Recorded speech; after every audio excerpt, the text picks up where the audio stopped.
அதாவது சில படங்கள்லாம் தியேட்டர்ல மிஸ் பண்றோம்னது வந்து ரொம்ப வருத்தமா இருக்கும். அதில எனக்கு பர்சனலா அப்படி ஒரு படம் வந்து துரந்தர்.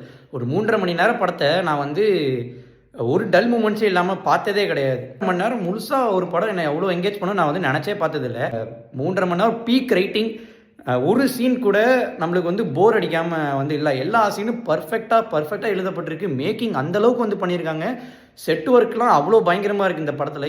எப்படி இந்த மாரி படத்தெல்லாம் நீங்க எடுக்கிறீங்கன்றது எனக்கு சத்தியமா வந்து புரியல.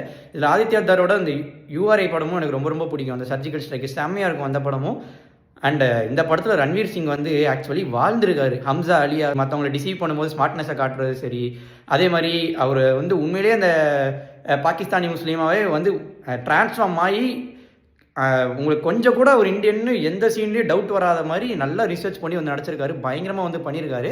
அண்ட் இது போக வந்து இந்த படத்த நீங்க வந்து ஒரு எடிட்டரா இருந்தீங்கன்னா, உங்களால ஒரு சீனும் வந்து உங்களால கட் பண்ண முடியாது. இப்போ நீங்க ஒரு சீன் நீங்க கட் பண்ணிட்டீங்கன்னா, இந்த படத்துல லவ் சீனாவே இருக்கட்டும். அதுவே நீங்க கட் பண்ணீங்கன்னா, அதுவே படத்துக்கு வந்து தேவையானது. அந்த படத்தோட கன்டினியூட்டிக்கு அது கண்டிப்பா வந்து அதோட ஃப்ளோவ அஃபெக்ட் பண்ணும் நீங்க கட் பண்ணீங்கன்னா. அந்த அளவுக்கு ஸ்மார்ட்டாவும், அந்த அளவுக்கு பிரில்லியன்ட்டாவும் எழுதப்பட்டிருக்கு 3 1/2 மணி நேரம். என்ன மாரி ரைட்டிங், என்ன மாரி டைரக்ஷன் ஆதித்யா டைரக்டர். இந்த படத்துல நம்ம ரன்வீர் சிங் எந்த அளவுக்கு ஸ்ட்ராங்கா இருக்காரோ, அதே மாரி வில்லன் அந்த ஃபன் லா பாட்டு போட்டு நடந்து வராரு பாருங்களேன். அந்த சீனே போதும். மொத்த படத்தையும் அந்த ஒரு கோவமான ஒரு லுக்லயே வந்து கேரி அவுட் பண்ணியிருக்காரு. பிரில்லியன்ட்டா வந்து பண்ணியிருக்காரு. அதே மாரி அந்த சஞ்சய் தத்தும் இந்த படத்துல வந்து நல்ல ரோல் பண்ணியிருக்காரு. அவரும் நல்லா பண்ணியிருக்காரு. மியூசிக்கு, சாங்ஸு அதே மாரி இந்த படத்துல வந்து பாலிடிக்ஸ் தான் வந்து மெயின் ஃபோக்கஸா வந்து படம் முழுக்க வந்து எடுத்திருப்பாங்க. அதெல்லாம் வந்து அவ்வளோ நல்லா வந்து இருந்துச்சு. அதே மாரி இதெல்லாம் உண்மையிலேயே நான் ஒரு லைவ் ரெக்கார்டிங் மாரி வந்து ஒரு 5 நிமிஷம் போட்டிருந்தாங்க. ரெட் கலர் ஸ்க்ரீன்ல வந்து வரும்.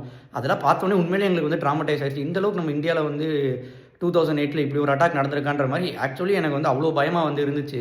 ஸோ இதெல்லாம் வந்து காட்டணும் அப்படிங்கிறது வந்து 100% அந்த டைரக்டர் வந்து நெனச்சதே வந்து ஒரு பெரிய விஷயம். அதுக்கே வந்து ஒரு கண்டிப்பா ஒரு பாராட்டு வந்து தரலாம்.